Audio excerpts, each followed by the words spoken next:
जब हम खेत में खड़ी लहलहाती फसल को देखते हैं तो असल में हम सिर्फ आधी कहानी देख रहे होते हैं। लेखक और खुद एक किसान शोधकर्ता है जीएम सोलंकी।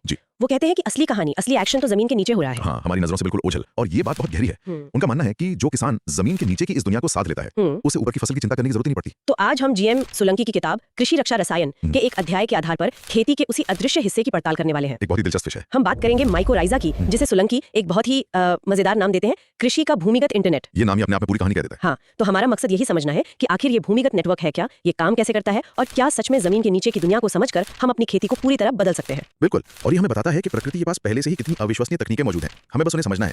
ठीक है, तो चलिए इस भूमिगत दुनिया में उतरते हैं। सबसे पहले ये नाम ही माइक्रोराइजा सुनने में बड़ा वैज्ञानिक सा लगता है। ये शब्द आया कहाँ से? ये शब्द असल में 1885 का है। अच्छा, काफी पुराना है। हाँ, एक जर्मन वैज्ञानिक थे एबी फ्रैंक, उन्होंने ये नाम दिया था। माइको का मतलब है फंगस यानी फफूंद, और राइजा का मतलब है जड़। तो फफूंद जड़, बिल्कुल सीधा सा मतलब। लेकिन सोलंकी जिस बात पर सबसे ज्यादा जोर देते हैं वो ये है कि ये कोई बीमारी फैलाने वाली फफूंद नहीं है, ये परजीवी नहीं बल्कि एक दोस्त है। दोस्त मतलब ये पौधे को कोई नुकसान नहीं पहुंचाता? बिल्कुल नहीं, ये एक सहयोगकारिता का रिश्ता है। इसे अंग्रेजी में म्यूचुअलिज्म कहते हैं। म्यूचुअलिज्म मतलब एक ऐसी साझेदारी जिसमें दोनों का फायदा हो। हाँ, और जबरदस्त फायदा। पौधा और फंगस दोनों एक दूसरे के बिना अधूरे हैं, और ये रिश्ता आज का नहीं करोड़ों सालों से साथ काम कर रहे हैं। अच्छा, तो इस रिश्ते में लेन देन क्या है? मतलब पौधे को क्या मिलता है और फंगस को क्या मिलता है? बहुत अच्छा सवाल है। देखिए, पौधे धूप से अपना भोजन बनाते हैं, शुगर या कार्बोहाइड्रेट्स, लेकिन उन्हें जमीन से पानी और दूसरे पोषक तत्व जैसे फास्फोरस और जिंक भी चाहिए। ठीक है। वहीं दूसरी तरफ फंगस अपना भोजन नहीं बना सकता, लेकिन उसकी जड़ें मतलब उसके धागे बहुत पतले और दूर तक फैले होते हैं। तो यहाँ एक सौदा होता है। बिल्कुल, एक सौदा। पौधा अपनी बनाई हुई शुगर का कुछ हिस्सा फंगस को देता है, और बदले में फंगस अपने विशाल नेटवर्क से पौधे को पानी और वो सारे पोषक तत्व लाकर देता है जहां तक पौधे की मोटी जड़ें कभी पहुंच ही नहीं सकती। कमाल है, यानी एक भोजन बना रहा है और दूसरा उसे दूर दराज से कच्चा माल लाकर दे रहा है। सही समझे। तय सोलंकी ने इस पर जरूर कोई चेतावनी दी होगी। और ये जानना सबसे जरूरी है, वरना पैसे और मेहनत दोनों बर्बाद हो सकते हैं। सोलंकी साफ कहते हैं कि आपको पता होना चाहिए कि आपकी फसल के लिए कौन सा माइक्रोराइजा बना है। मुख्य रूप से दो प्रकार हैं। दो प्रकार? हाँ, पहला है एंडोमाइक्रोराइजा। इसका एक और मशहूर नाम है वैम या एएम फंगी। हमारी 80 से 90% फसलें जैसे गेहूं, धान, मक्का, सब्जियां, फल सब इसी के साथ साझेदारी करती हैं। तो मतलब ज्यादातर फसलों के लिए यही काम आता है। बिल्कुल, और इसकी खासियत यह है कि ये जड़ की कोशिकाओं के अंदर घुसकर अपना घर बनाता है। अंदर? हाँ, एंडो मतलब अंदर। तो किसानों को पैकेट पर एएम फंगी लिखा देखना बहुत जरूरी है। और अगर ये न लिखा हो तो? दूसरा प्रकार कौन सा है? दूसरा है एक्टोमाइक्रोराइजा। एक्टो यानी बाहर। ये जड़ के बाहर एक जाल जैसा बना लेता है। ये सिर्फ बड़े पेड़ों के लिए काम का है, जैसे पाइन, ओक, यूकलिप्टस। अच्छा, तो ये हमारी सब्जी या अनाज के फसलों में काम नहीं करेगा? बिल्कुल नहीं करेगा। तो अगर कोई किसान इसे टमाटर के खेत में डाल रहा है तो वो बस अपना पैसा फेंक रहा है, कोई फायदा नहीं होने वाला। ये तो बहुत बड़ी गलती है जो अनजाने में हो सकती है, गलत फंगस चुन लेना। हाँ। अच्छा, तो मान लीजिए हमने सही फंगस चुन लिया, एंडोमाइक्रोराइजा। अब उस बात पर आते हैं जिसने मुझे सबसे ज्यादा आकर्षित किया, भूमिगत इंटरनेट। ये सिर्फ एक कहने की बात है या ये सच में एक नेटवर्क की तरह काम करता है? नहीं, ये सिर्फ कहने की बात नहीं है, ये सचमुच एक बायोलॉजिकल इंटरनेट की तरह ही काम करता है, और इसके बनने की प्रक्रिया बहुत दिलचस्प है। बताइए। सोलंकी ने इसे 4 चरणों में समझाया है। पहला चरण है सिग्नलिंग। सिग्नलिंग? हाँ, जब मिट्टी में फास्फोरस जैसे जरूरी तत्वों की कमी होती है तो पौधा बेचैन हो जाता है। तब उसकी जड़ें एक खास रसायन छोड़ती हैं जिसका नाम है स्ट्रिगोलेक्टोन्स। स्ट्रिगोलेक्टोन्स, ये क्या चीज है? इसे आप पौधे का एसओएस सिग्नल समझिए। पौधा मदद के लिए पुकार रहा है, हेलो कोई है, मुझे फास्फोरस चाहिए। वाह। और ये सिग्नल मिट्टी में सो रही फफूंद के बीजाणुओं को जगा देता है। यानी कमी होने पर ही पौधा मदद मांगता है। फिर क्या होता है? पुकार सुनते ही दूसरा चरण शुरू होता है, हाइफल जाल का निर्माण। फंगस के बीजाणु नींद से जागते हैं और अंकुरित होकर हाइफे नाम के पतले पतले धागे बनाना शुरू कर देते हैं। हाइफे? हाँ, और ये धागे उस सिग्नल की दिशा में यानी पौधे की जड़ की तरफ बढ़ने लगते हैं। एक मिनट, मुझे यहाँ पर रुकना होगा। किताब में जो तुलना दी गई है उसने मेरे होश उड़ा दिया। ये बताया गया है कि ये हाइफे पौधे की जड़ से 100 गुना ज्यादा पतले होते हैं। बिल्कुल, 100 गुना। पौधे की जड़ अगर 0.2 मिलीमीटर मोटी है तो ये धागे सिर्फ 0.002 मिलीमीटर के। ये तो लगभग अदृश्य हो गए। हाँ, और यही इनकी सुपर पावर है।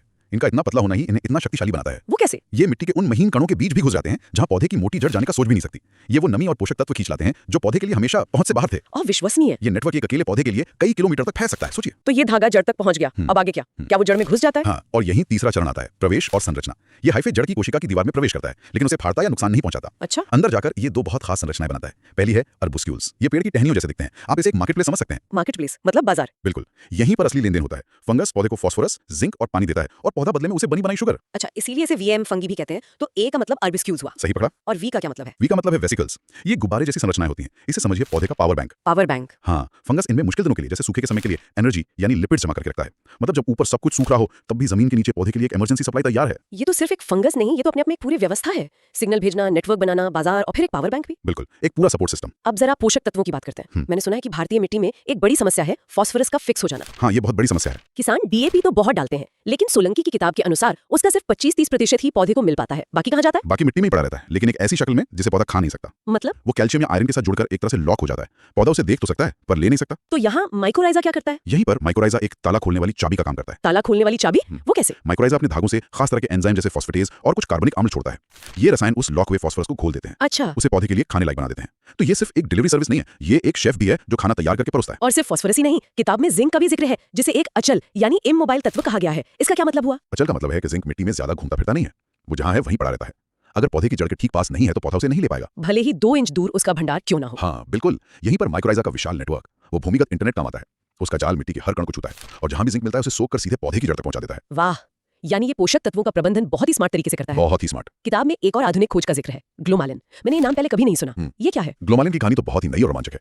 इसकी खोज 1996 में ही हुई है। बस अभी? हाँ, मतलब कृषि के इतिहास के हिसाब से तो बिल्कुल अभी। ये एक तरह का ग्लाइकोप्रोटीन है, एक चिपचिपा पदार्थ जो माइकोराइजा के हाइफे की बाहरी दीवारों से रिश्ता रहता है। सोलंकी से एक बहुत ही सटीक नाम देते हैं, मिट्टी का सीमेंट। मिट्टी का सीमेंट, ये तो सुनने में कुछ खराब लग रहा है। सीमेंट तो मिट्टी को सख्त कर देगा। जब मैंने भी पहली बार ये शब्द पढ़ा तो मुझे भी यही लगा, लेकिन ये काम उल्टा करता है। ये मिट्टी के बारीक धूल कणों को आपस में चिपकाकर छोटे-छोटे दाने या ढेले बनाता है, जिन्हें एग्रीगेट्स कहते हैं। एग्रीगेट्स? और जब मिट्टी में अच्छे एग्रीगेट्स बनते हैं तो मिट्टी सख्त होने के बजाय भुरभुरी हो जाती है, पोरस हो जाती है। अच्छा, तो इसका फायदा क्या होता है? इसके 3 बड़े फायदे हैं। 1, मिट्टी में हवा का आना जाना बढ़ जाता है। 2, मिट्टी की पानी सोखने की क्षमता बढ़ जाती है। और 3, वो उस पानी को ज्यादा देर तक पकड़ कर रख सकती है। तो ये सिर्फ पौधे को ही नहीं बल्कि पूरी मिट्टी को ही सुधार रहा है। एकदम, वो जिस घर में रहता है यानी मिट्टी, उस घर को भी सुधारता और संवारता है। ये तो एक तीर से कई निशाने लगाने जैसा है। लेकिन एक शोधकर्ता के तौर पर जीएम सोलंकी ने यह भी बताया होगा कि कब ये काम नहीं करता। हाँ बिल्कुल, और ये जानना भी उतना ही जरूरी है। हमें इसकी सीमाओं को भी समझना होगा। वो 3 मुख्य दुश्मन बताते हैं। 3 दुश्मन? हाँ, पहला और सबसे बड़ा है हाई फॉस्फोरस। रुकिए, ये तो बड़ी अजीब बात है। हम तो चाहते ही हैं कि पौधे को फास्फोरस मिले। हाँ, लेकिन अगर खेत में पहले से ही बहुत ज्यादा घुलनशील फास्फोरस मौजूद है जो हमने डीएपी डालकर दिया है तो पौधा आलसी हो जाता है। आलसी? उसे लगता है कि भोजन तो थाली में परोसा हुआ मिल रहा है, तो फिर फंगस के साथ इतनी मेहनत वाली साझेदारी क्यों करनी।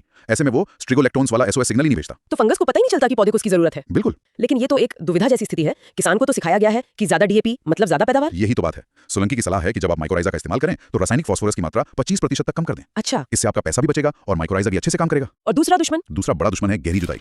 किसान जो रोटावेटर या दूसरे भारी उपकरणों से खेत की गहरी जुताई करते हैं वे अनजाने में माइकोराइजा के सूक्ष्म भूमिगत जाल को तार-तार कर देते हैं। और तीसरा दुश्मन है कुछ खास तरह के फंगीसाइड। जाहिर है माइकोराइजा भी एक फंगस है तो कुछ फफूंदनाशक उस पर भी बुरा असर करेंगे। कौन से वाले? सोलंकी खासकर कार्बेंडाजिम और प्रोपिकोनाजोल जैसे सिस्टमिक फंगीसाइड से बचने की सलाह देते हैं क्योंकि ये इस दोस्त फंगस को भी मार सकते हैं। ये जानना बहुत जरूरी है ताकि किसान अनजाने में अपने दोस्त को ही ना मार दे। सही बात है। एक और सवाल जो मेरे मन में आ रहा है, क्या इसे दूसरे बायो एजेंट्स जैसे ट्राइकोडर्मा के साथ मिला सकते हैं? अक्सर लगता है कि एक फंगस दूसरे को मार देगा। ये एक बहुत ही प्रैक्टिकल सवाल है और सोलंकी के अनुसार इसका जवाब है हाँ, आप बिल्कुल मिला सकते हैं। अच्छा, ट्राइकोडर्मा और माइकोराइजा की जोड़ी एक दूसरे की दुश्मन नहीं बल्कि एक बेहतरीन टीम है। इसे ऐसे समझिए, ट्राइकोडर्मा एक तरह का बॉडीगार्ड है। बॉडीगार्ड? हाँ, वो जड़ के आसपास घूमता है और बीमारी फैलाने वाले बुरे रोगाणुओं को मारकर भगा देता है, जगह को सुरक्षित करता है। और माइकोराइजा? और माइकोराइजा एक सप्लायर है जो उस सुरक्षित जगह पर पौधे के लिए भोजन और पानी की सप्लाई लाइन बिछाता है। तो एक सुरक्षा दे रहा है और दूसरा पोषण। मतलब ये एक परफेक्ट टीम है। और अगर इनके साथ पीएसबी यानी फास्फोरस को घोलने वाले बैक्टीरिया भी मिला दिए जाएं तो सोलंकी के शब्दों में ये सोने पे सुहागा जैसा है। ये तो जमीन के नीचे एक पूरी इकोसिस्टम बनाने जैसा है। बिल्कुल। अच्छा, अंत में अगर कोई किसान इसे इस्तेमाल करना चाहता है तो सबसे अच्छा तरीका क्या है? सोलंकी का सिद्धांत बहुत सरल है, इसे जितनी जल्दी हो सके और सीधे जड़ों के संपर्क में लाएं। तो शुरुआत में ही दे देना चाहिए? हाँ, सबसे अच्छा नर्सरी की मिट्टी में ही मिला दें ताकि पौधे की जड़ें पैदा होते ही इस नेटवर्क से जुड़ जाएं, या फिर बीज पर इसकी एक परत चढ़ा दें। और अगर नर्सरी से पौधे लाकर रोपाई कर रहे हैं तो उनकी जड़ों को इसके घोल में डुबो कर लगा सकते हैं। और अगर फसल पहले से खेत में खड़ी है तब क्या देर हो गई? नहीं, तब भी देर नहीं हुई है। खड़ी फसल में इसे पानी में घोलकर ड्रिप से या सीधे जड़ों के पास दे सकते हैं। बस मकसद ये है कि ये जड़ों तक पहुंच जाए। बहुत ही व्यावहारिक जानकारी। तो इस पूरी चर्चा का सार क्या निकलता है? निष्कर्ष ये है, और सोलंकी से बहुत खूबसूरती से कहते हैं कि माइकोराइजा खेती में सिर्फ एक इनपुट नहीं है, ये मिट्टी के स्वास्थ्य में एक निवेश है। निवेश? हाँ, हो सकता है 300-400 रुपए का ये खर्च शुरुआत में ज्यादा लगे, लेकिन ये आपको आगे चलकर 1000-2000 रुपए की रासायनिक खाद जैसे डीएपी और जिंक बचाकर दे सकता है। और इससे भी बड़ी बात, ये सूखे जैसी तनावपूर्ण स्थिति में फसल को जीवन दान दे सकता है। बिल्कुल, क्योंकि इसका नेटवर्क दूर दूर से नमी खींच कर लाता है। तो जहां रसायन लंबे समय में मिट्टी को थकाते हैं वहीं माइकोराइजा मिट्टी को फिर से जवान करता है। एकदम, ये टिकाऊ खेती की तरफ एक बहुत महत्वपूर्ण कदम है। जी, जीएम सोलंकी माइकोराइजा को भूमिगत इंटरनेट कहते हैं। आज हमने समझा कि ये इंटरनेट पोषक तत्वों और पानी का डेटा पौधों तक कैसे पहुंचाता है। ये वाकई एक अदृश्य दुनिया है जो हमारी फसलों की नींव है। और यहाँ एक विचार के साथ छोड़ जाते हैं, हमने पोषक तत्वों और पानी के आदान प्रदान की बात की, लेकिन अगर ये सच में एक इंटरनेट है तो क्या ये संभव है कि ये भूमिगत नेटवर्क पौधों के बीच सिर्फ भोजन ही नहीं बल्कि सूचनाओं का भी आदान प्रदान करता हो? सूचनाओं का? जैसे अगर एक पौधे पर किसी कीड़े का हमला होता है तो क्या वो इस नेटवर्क के जरिए अपने पड़ोसी पौधों को खतरे की चेतावनी भेज सकता है? ये सोचना वाकई आकर्षक है कि हमारी नजरों से ओझल मिट्टी के नीचे वास्तव में कितनी जटिल और खुफिया बातचीत चल रही है। साथियों, अगर जानकारी अभी तक इन्फॉर्मेटिव लगी हो तो वीडियो को लाइक और चैनल को सब्सक्राइब या फॉलो जरूर करें।